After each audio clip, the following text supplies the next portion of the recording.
Bom dia. Vamos dar continuidade aos nossos temas de dependência.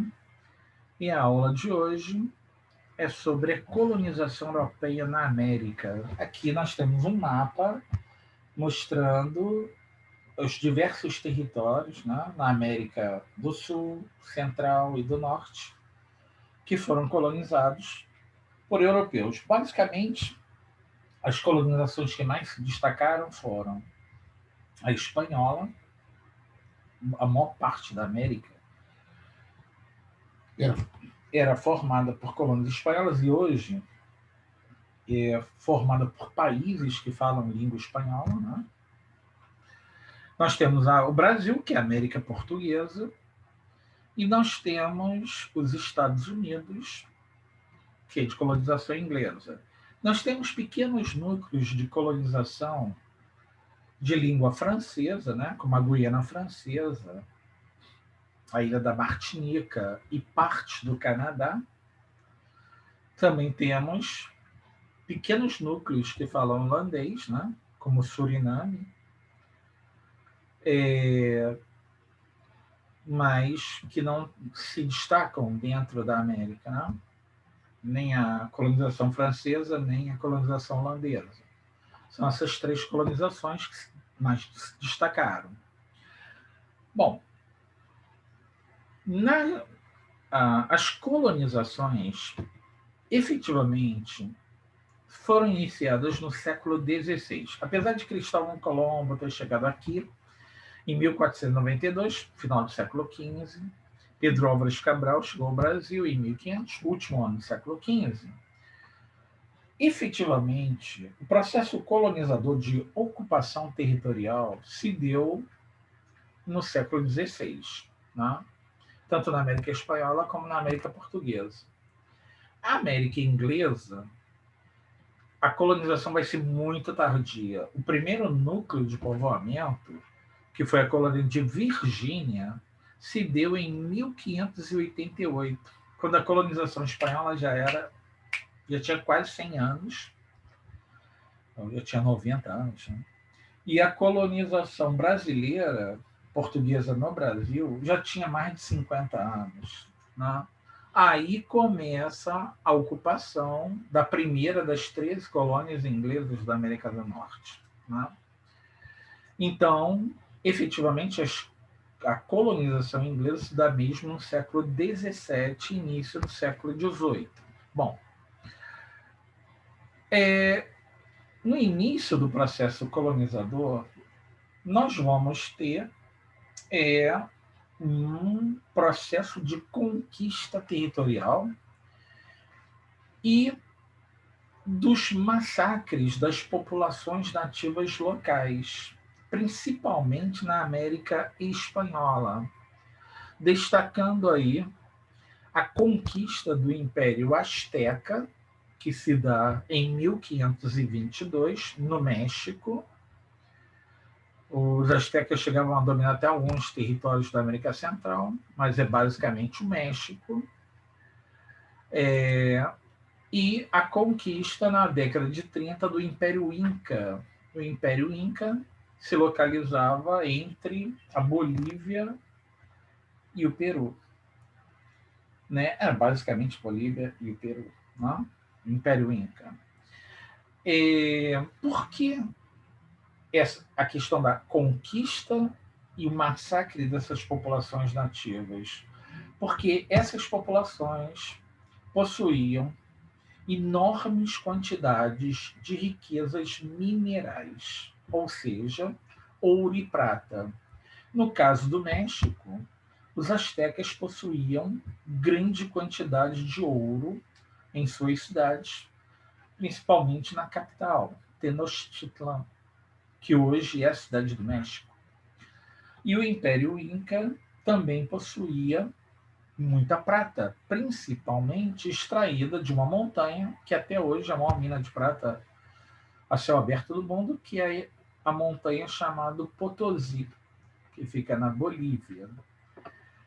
Então isso vai gerar uma enorme riqueza para a Espanha, que vai se tornar o país mais rico do mundo na riqueza incomensurável, mas ao mesmo tempo vai representar uma desgraça para as populações indígenas. Por quê?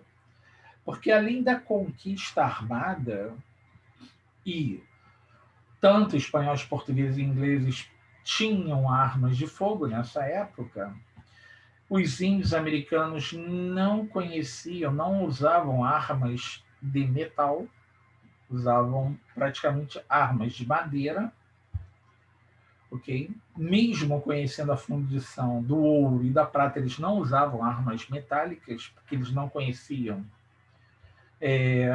metais como o bronze, né, ou o ferro. Então, a vantagem tecnológica do europeu era gigantesca. Só que isso não foi o principal problema. O principal problema foram as doenças que os europeus trouxeram para a América. Pandemias, quer dizer, epidemias, doenças, viroses, que os índios não tinham qualquer defesa. Principalmente a gripe, a febre amarela, desculpa, a varíola, né? O sarampo, né? E doenças sexualmente transmissíveis como a sífilis. Mas principalmente a gripe e a varíola dizimaram aproximadamente 80% das populações indígenas da América em 100 anos. Algumas áreas ficaram completamente despovoadas. Por exemplo, as ilhas do Caribe não tinham mais índios por volta de 1550. Os índios ou foram mortos por armas ou foram mortos por doenças, né? Então, o extermínio dos povos indígenas. E aí entra um outro fator. Para substituir essa mão de obra indígena que os espanhóis queriam escravizar, a solução foi importar escravos africanos.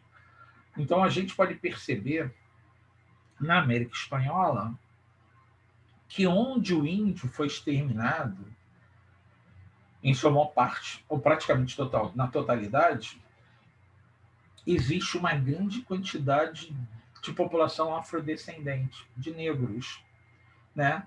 Isso se dá principalmente na região do Caribe e em algumas regiões de mineração, como Peru, México, onde os índios não foram totalmente exterminados ou sofreram pouco, a mão de obra indígena vai ser utilizada inicialmente até como escrava, mas com o passar do tempo a Igreja Católica vai proibir a escravização do índio, né?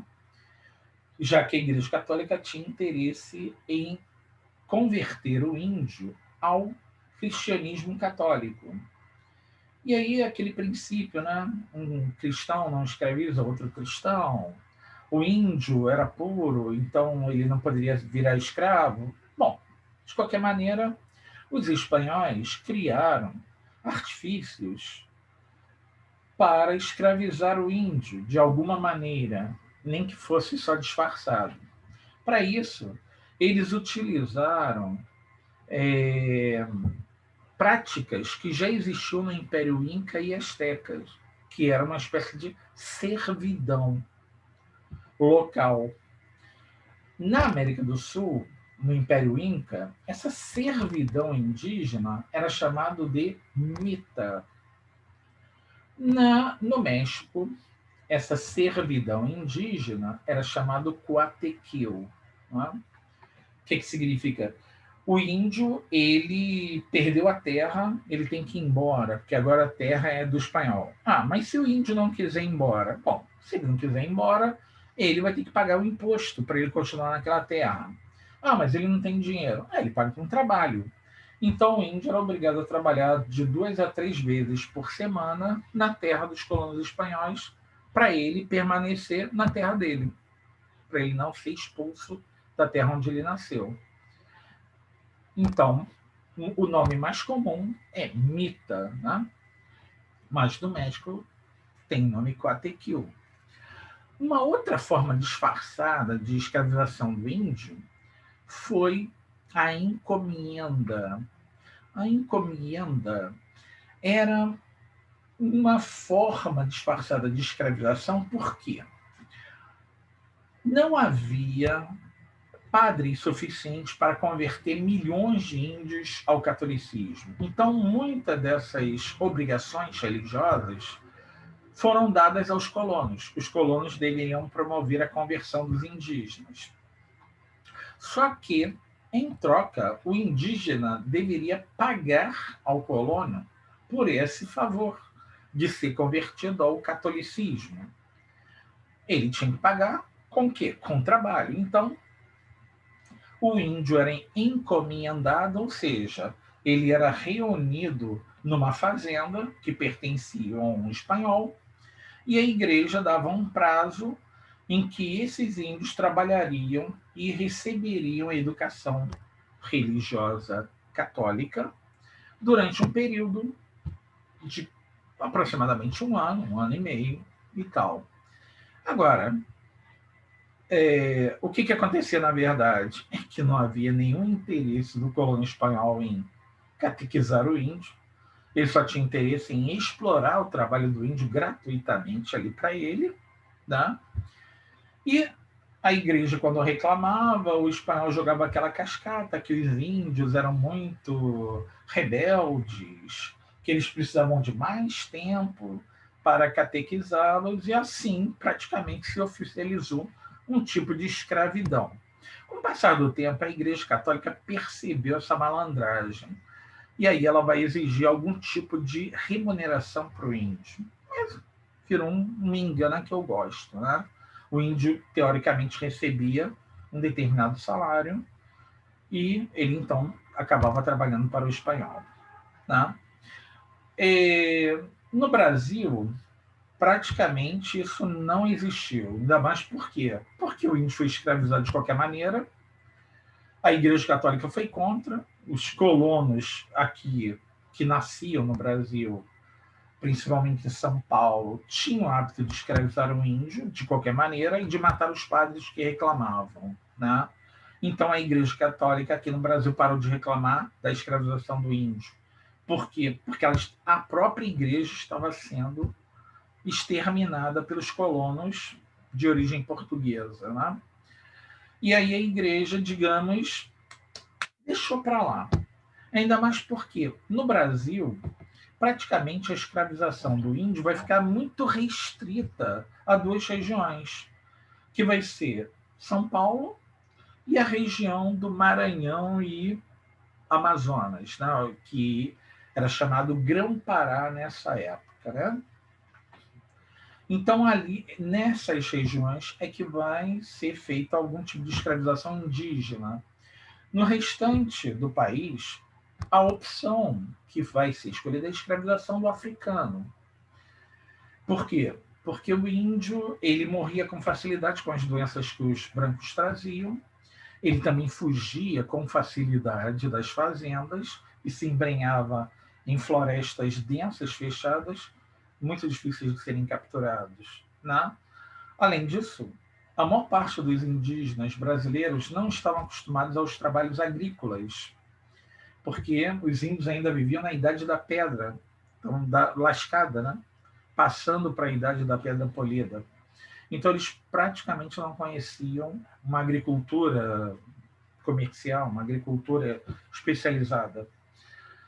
O resultado é que, com o passar do tempo, os portugueses vão preferir a escravização africana, a escravidão africana. Né? Bom, alguns autores, eles classificam o tipo de colonização, tanto da América Espanhola como do Brasil, como uma colonização de exploração. Né? As colônias de exploração tinham como principais características uma preocupação mercantilista, né? Ou seja, ela deveria dar um lucro para as suas metrópoles, ou seja, para os países que colonizavam, então a América Espanhola. metrópole Espanha, América Portuguesa, metrópole Portugal. A exploração do Brasil deveria gerar um lucro que fosse transformado em metais preciosos, ouro e prata, né? Com a negociação de produtos brasileiros no mercado europeu. O que Portugal vai escolher? Um produto de alto valor, uma especiaria caríssima na época, que era o açúcar. Né? A Espanha, ela não vai ter muito essa preocupação. Ela desenvolve algumas lavouras, algumas atividades econômicas, mas ela tinha mais preocupação com o mercado interno. Por que a Espanha não tem esse interesse, como Portugal fez, de explorar um produto e vender muito no mercado europeu? Porque a Espanha já tinha ouro e prata. Ela não precisava vender nada. Bastava ela roubar do índio. Bastava ela sugar das áreas que ela dominou dos indígenas. Né? Bom, quais são as características das chamadas colônias de exploração? Então, nós vamos ter um intervencionismo metropolitano, né? Ou seja, o governo da metrópole estabelece as regras que as colônias devem obedecer e que não podem questionar. Essas regras, durante muito tempo, foram chamadas de pacto colonial. Hoje em dia, muita gente critica o termo pacto colonial, né? Mas foi durante muito tempo nos livros de história usado o termo pacto colonial. Pelo pacto colonial, a função da colônia é promover o enriquecimento da sua metrópole. Como? Através da exploração de alguma atividade que fosse altamente lucrativa na metrópole e que não fosse concorrente da própria metrópole. Por exemplo, o Chile produz ótimos vinhos hoje, mas o Chile era uma colônia da Espanha e a Espanha produz vinho. Então o Chile não poderia vender vinho. Ele tinha que comprar isso da Espanha. Okay? Ele tinha que produzir alguma coisa que tivesse alto valor no mercado europeu. Okay? A mesma coisa que o Brasil. O Brasil se tornou o maior produtor mundial de açúcar. Mas por quê? Porque Portugal queria. Ah, mas os brasileiros aqui queriam? Não, Portugal queria. Não importa se o nativo aqui, o índio ou o colono brasileiro, ele queira açúcar. Ele é obrigado a fazer isso porque Portugal determina e tem que obedecer. O tipo de produção agrícola se fundamentava no que a gente chama de plantation. O que é uma plantation? Uma plantation, ela se baseia numa monocultura, ou seja, o cultivo de um produto. No caso, para açúcar, cana-de-açúcar. Você vai produzir só cana-de-açúcar. Vai plantar cana-de-açúcar para produzir açúcar depois.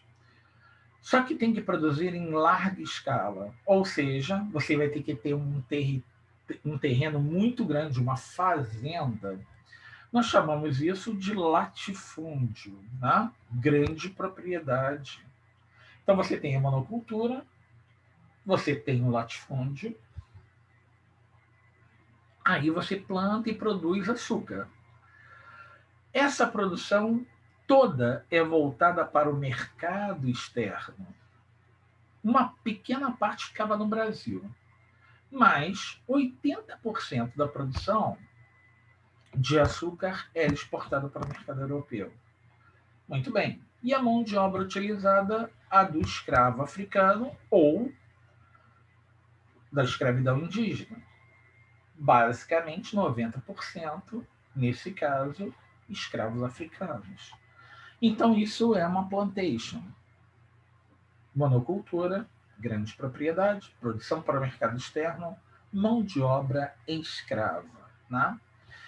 Bom, na América Espanhola, nós vamos ter características muito parecidas com a do Brasil. Quando o ouro e a prata foram acabando na América Espanhola, eles adotaram as plantations também lá. Agora, repara bem que plantation é um termo em inglês. Né? E por quê? No sul dos Estados Unidos, nas colônias inglesas do sul, que tinha um clima subtropical, um clima mais quente, eles utilizavam esse sistema principalmente para produzir algodão. E aí eles chamaram esse sistema de plantação, em inglês, plantations. O termo plantation,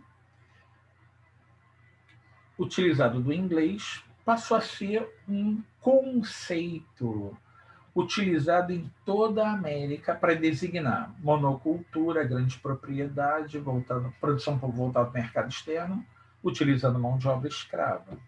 E essas colônias, no sul dos Estados Unidos, quer dizer, no sul das 13 colônias, agora, né, eram também chamadas colônias de exploração. No entanto, das 13 colônias, 8 não tinham essas características, né? Eram colônias das áreas temperadas. Portanto, essas 8 colônias das 13, só 5 eram de exploração, e 8 eram chamados tradicionalmente de povoamento, né? Colônias de povoamento. Essas colônias de povoamento tinham características completamente diferentes das colônias de exploração.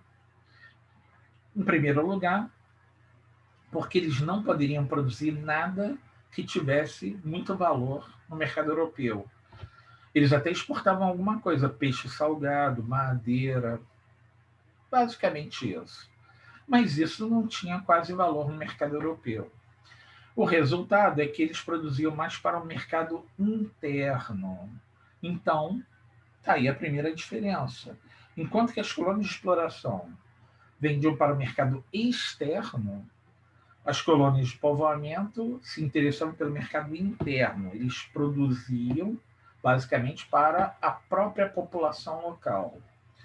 Dessa forma, eles não desenvolveram monocultura.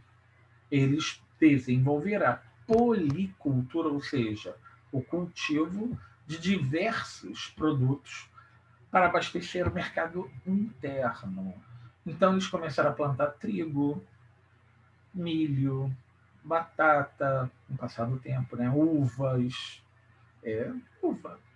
frutas, macieiras, tal. E isso tudo voltado para o mercado interno. Né? A segunda questão é que também nessas colônias de povoamento não havia grandes propriedades. As propriedades eram pequenas ou médias. E por quê? Porque os colonos ingleses que iam para as chamadas colônias de povoamento, como Nova York, Connecticut, Massachusetts, né? Pensilvânia, eles normalmente não tinham muito dinheiro e vinham com a família. Portanto, eles não tinham como, por exemplo, comprar escravos. E usavam o trabalho da própria família para conseguir cultivar e se alimentar, sobreviver. Então, né, eles não utilizavam a mão de obra escrava praticamente nessas colônias de povoamento. Havia algum escravo, sim, mas muito pouco.